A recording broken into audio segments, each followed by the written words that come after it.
Just, I don't know which is correct, i-google it, but I used to call that technique portamento. And it's a way, the reason why I sang that way is because when you do a portamento, when you say, oh, for example, the next note is, there's a chance for you to miss that. So daya yun actually. It will glide you to the next note. So, but then it became a musical style, you know, for some reason. And then sabi niya, yung kay Rob Daniel, kanya, itong atake niya dito. Mga, you know, yung mga experts sa ganyan, na nakakatuwa. Nabibigyan nila ng differentiation, ng reaction. It's so nice. It's just so hard for me. Going back to being liberated, do you allow Nate to speak his mind on social media? No, he doesn't have one. Until now? No, we don't allow him to have one. Yeah, until now? Yeah, so if ever you see a Nate Alcácer, that's not his. Or Nathaniel, that's not his. He doesn't have one. But is he like, parang alam niyo yung mga nangyayari sa bansa? Super.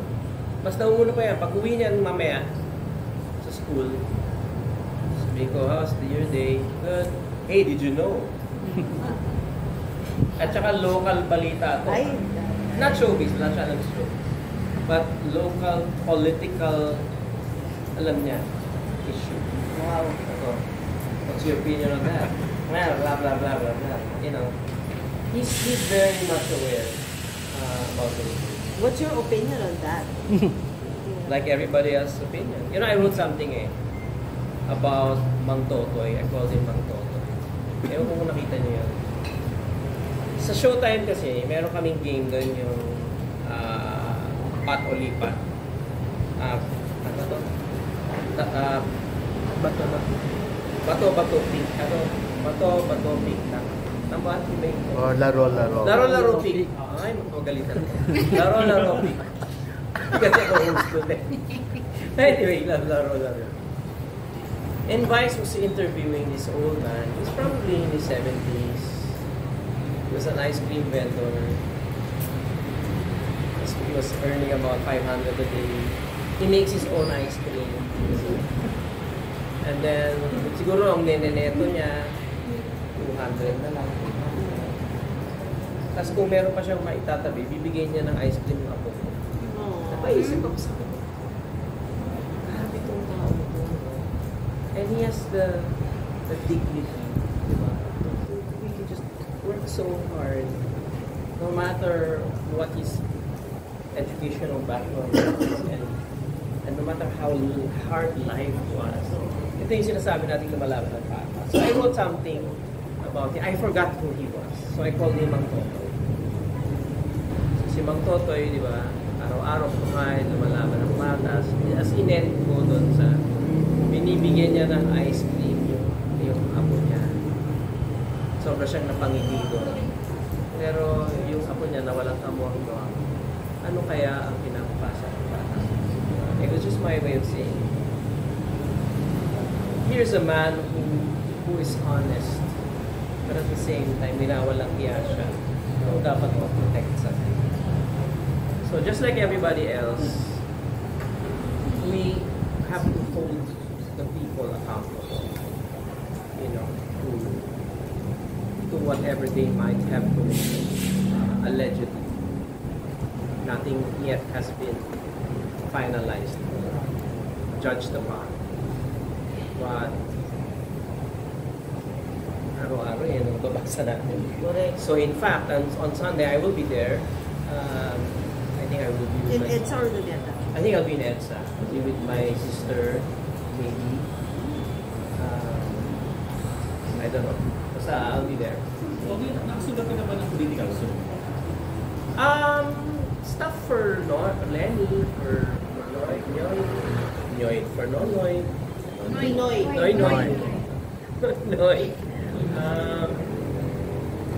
Yun lang. Pero wala kayong commercial song na, pero ang ano pala yung political show? Wala. Meron akong sinulat noon nung pandemic. Dinedicate ko sa mga frontliners. It's called Saludo. Yes, Yeah. But nothing political. mga ibagsak, gano'n. Hindi ako magaling sa gano'n. Hindi ako masyado. Pero nandun ka naman sa Sunday. Nandun ka naman sa Sunday. Will you be singing? Ibagsak! Hindi, balag yun. Nakikinig na lang ako sa mga talumpati, di ba? Alam ko ang alas dos mga kaparian yata ang... Tama ba? O, doon ako... Sir, okay, but why is it important for you na to join? Sige, may asap ka rin, pero... At tape na yung asa. Pangalawa, Nandun din sila. 58 na ako. Diba? May 48 years na lang ako sa mundo. Wow! Claim it. Pero may 1986 na sa EDSA na rin. Oo. Correct. Paano alam? Ano yung video ko? Kaya mulat ako alam ko yung... But this is not about that anymore. This is, I think, more than anything else. This is all about us na eh. Kaya yung nakikita ko na walang pink, walang... Totoo yun eh. Nakakagkasayo to eh. This has no political color. This has no political line. Get the Gano'n ang ka-apektado considering na just like you. mas malaki pinabayad yung tax. Ngayon ni Regine. Oh, yes. Double. Alam mo? Napaiyak. Alam mo yan? Pero alam mo ba sabi ng... Para lang mamura tayo na. Alam mo ba sabi sa Biblia? Give unto Caesar. What is Caesar? Diba?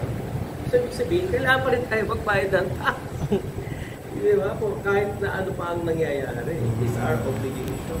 And hanggang saan, diba? But that's our obligation.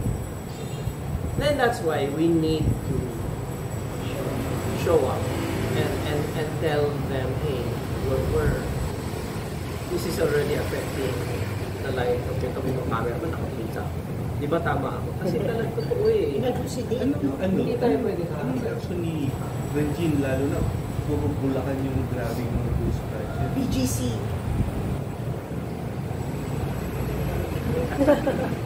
Pareho lang kami. Kasi yun naman ang amats natin, di ba? Huwag na kayo magkaila. Mag-YouTube, unahin nyo yun. It's very frustrating. Nakakalungkot, nakakagalit, to say the least. Pero hindi pwedeng puro galit niya.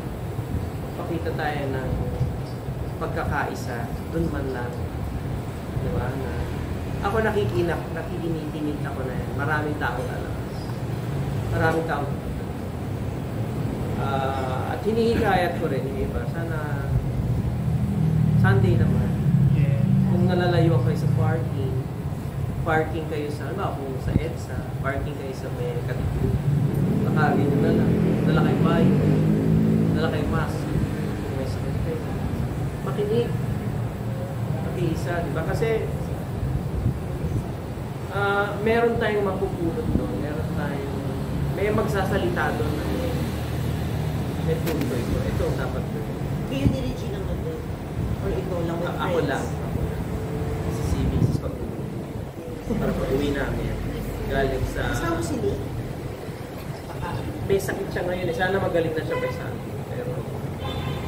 Pero ako, I'll be there. Napag-usapan niyo sa mga kasama mo sa show? Of course. Pero baka magkakaiwalay kami. Hindi ko alam kung... Kasi ako, EDSA talaga. EDSA baby ako. 1986, I was first year college. Oo, ayun na yun. Nag-aaral ako noon sa UP Los Baños. Tapos, kahit sa Los Baños yung pasok namin, pupunta ako EDSA. Tapos umuwi ako doon. Tapos makikinig kami ng Radio Veritas. Pero kung naaalala niyo yung Radio Veritas, hanggang sa nawala siya sa ere. Diba? Wala. Yun ang pinamulatan ko. Sana lang that's it goes somewhere. And sana Kaya, hindi pwedeng hindi tayo magdasal. Alam ko corny yun, no, sa Biblia. Pero totoo yun, kasi kailangan natin hilingin eh. Hilingin natin, di ba? Di ba nung pandemic, Dasal tayo ng dasal. Matapos na ito. O di natapos nga. Niling nyo, di ba? At lagi natin sinasabi no, naku, pagkatapos itong pandemic ito, pag hindi pa tayo nagbago, wala tayong pag-asa. Eh, hindi naman tayo nagbago. Di ba? Lumala pa. Lumalik. Di ba? Parang ano eh, kumaga, gusto nyo dilubyo? Di ba? It's Corruption na nga eh. you know, I've heard this before, that absolute power corrupts absolutely. And yeah, kaya kailangan pa ipagdasal natin yung mga leaders natin, di ba, na hindi sila, kasi talaga na hindi sila masilaw sa corruption. Ano yung Senate? Yung